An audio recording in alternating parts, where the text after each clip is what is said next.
guys, welcome back to my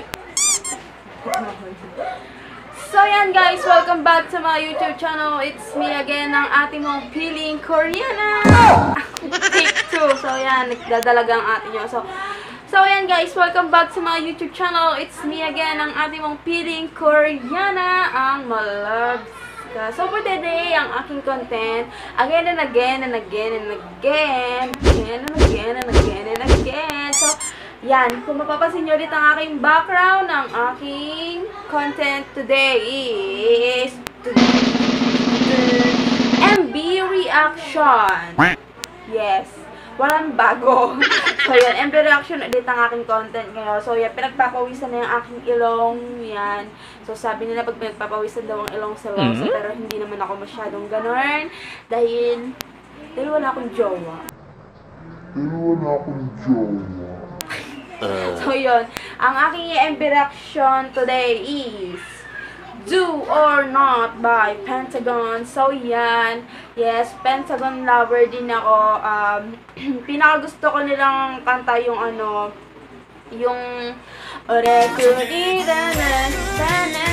ganun, parang frog dance yung nila. So, sinayaw ko yun nung sa public. Gusto ko yung sayaw nila na yun.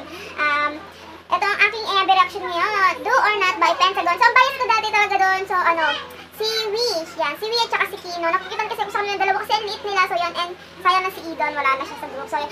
Nung una talaga, nung naging, nakalimutan ba yung title nun? Basta yun. Si Wish at si Kino talaga yung bias ko. Yes, mga kamalabs. Si Kino and V. So, yun. Ang cute kasi nila, ang liit nila, ang dalawa. So, yun. Tapos, parang ang kulit-kulit pa. Pero si V, napapansin ko sa kanya, parang nagiging may pagka-similarity sila ni Idon, yung mga gano'n, mga pormahan niya ngayon ni V. Pero ngayon, sa era ng yung isa, last nila, yung last kinambak nila, ano ba kasi yung title niya? 2 hours later. Ilalagay ko lang dito sa screen pag naalala ko yung MV na yon. Naging bias ko doon si Shinwon. Si Shinwon yung naging bias ko doon. So yun, dahil nga hindi mapakali ang ating yung piling Koreana niya, nag-iba na naman siya ng bias. So nag-second bias ko na lang si Wick tsaka si Kino, ang first ko na si Shinwon. Tapos ngayon, sa Do or Not nila, si Shinwon na naman yung naka-attract sa akin. Ang cute kasi ni Shinwon, ewan ko ba kung bakit. Ang cute niya, pa siyang kulay na buhok. Green, tapos green, I think green yun, or light pink. Basta may kulay buhok niya, ang cute niya doon. Pero bagay din sa kanya yung mga blonde, mga parang maisumulay yung cute niya sa ganong kulay. Pero so mag-start na ako, panoorin siya para hindi na mabatong aking kanagsasabi. Nagamit ulit ako ng headset para hindi siya maka-copyright claim ni YouTube. So yes, marami na akong video na nakaka-copyright ni YouTube. So mag-start na ako panoorin siya. Sa mga nanonood dyan, kung hindi ka pa nakapag-subscribe, mag-subscribe ka natin, kilig mo ng notification bell para maging update ka sa mga bagong video na i-upload ko. And sa mga gusto mag-request ng dance cover at ng MV reaction or vlog na gusto nyo na kaya kong gawin, I try my best, gagawin ko yan. So yun lang, mag-start na ako in Hana to set Chichak! Chichak! Urekuchi.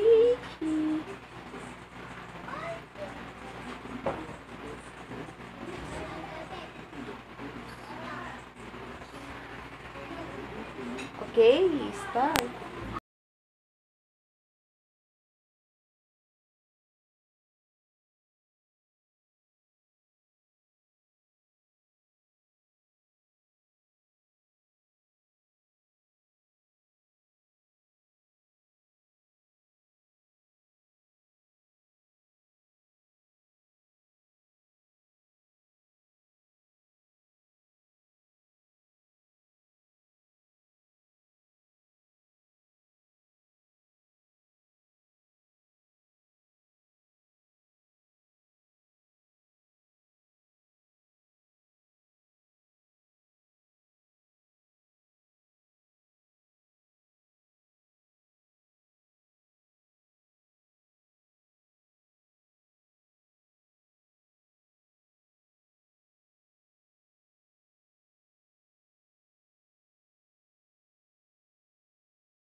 So yan, natapos ko na. So sa bandang huli may extra na ako nakakainis. Biglang may bukas ng pintuan. So yun, natapos ko na siya. Yun guys, yun lang. Sana nagustuhan niyo yung MV reaction ko. Mabangan niyo yung dance choreography ko nito. Iko-cover ko siya. Kasi nagustuhan ko yung Do or Not nila sa nakakanta. Yun. Ayun, natandaan ko na yung title nung isa, Not Si Boy. Yan, Not Si. Yes. Gusto ko yung Not Si Boy nila na yun. Yung akala mo mga prank dance. So yun. Nung sinayaw ko yun sa public, naalala ko ba nung sumasayaw ko nun sa public? Kami kasama ako ng friend ko din siya. Habang sumasayaw ako, habang nag-stream ako ng Not Si Boy, may nag-video sa akin. Tapos hanggang sa matapos ako, binibidyohan niya ako. Dalawa sila, dalawang babae. Tapos sabi nila sa akin sa huli, kailangan lang daw nila yung para sa school nila. Hindi ko alam, tapos habang sumasayaw ako, naiiyahiya ako noon kasi first time. So yun. Sabi ko, okay lang. Sabi ko, sige, okay lang. Tapos nag-thank you na rin ako. Diba? Feeling sikat lang. May nagbibideo sa'yo, yung gano'n. So, yun. Masasabi ko na sa MB nakakainis. Bakit may kasama silang babae na? Nagdalaman sila na MB may kasama babae. Nakakainis sila na ako sa stress. So, yun.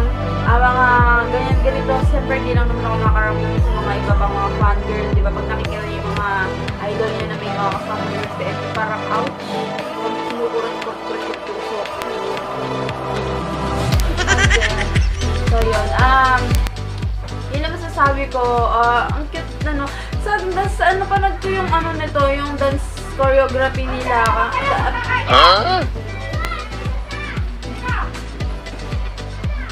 Napanood ko yung dance choreography nila. Wala si V doon. Hindi ko alam kung bakit wala si V sa official dance cover nila. Tapos, ayun, si Kino lang ito doon sa shoot mo. Siyempre, yung tattoo na yun. Nasa bias, ko yung, pero yung iba, bias pego ko na, sorry na yung paligid. Masanay na kayo araw-araw naman. Pag kada vlog ko, ganyan naman talaga may paligid ko. So, yun lang. hindi ko na pahabayan yung vlog ko. So, yun, abangan nyo na yung dance choreography ko nito. And I love the content. Yes, content. Yan, meron akong prince. Meron na akong kings. So, yun. Mag-isip ako ng pauto sa kanila sa aking handsome ng, idol. So, yun. So, nagustuhan nyo. Ang cute talaga ng kanta na ito. Lalo para sa bungad pa lang. Unang-una pa lang ng kanta ng na Do on. So, yun. Sa mga thank you for watching, guys. Sana pa nag-judge ang gasoli na tapos sana siya. And guys, sana please keep ang video na ito. Pero pa rin, i-like nyo na din. Kami yung ilagay akong video. More subscribers and likers pa. So, yun. Sa lahat na, sa lahat na nanonood dyan. Don't forget to like, share, and subscribe my YouTube channel and click the notification bell down below for more updates. Ting, ting, ting. So, yun lang. Thank you for watching, guys. Bye. Don't forget. 1, 2, 1. Kamsahamnida nyo. Do or not. So I don't care, yeah.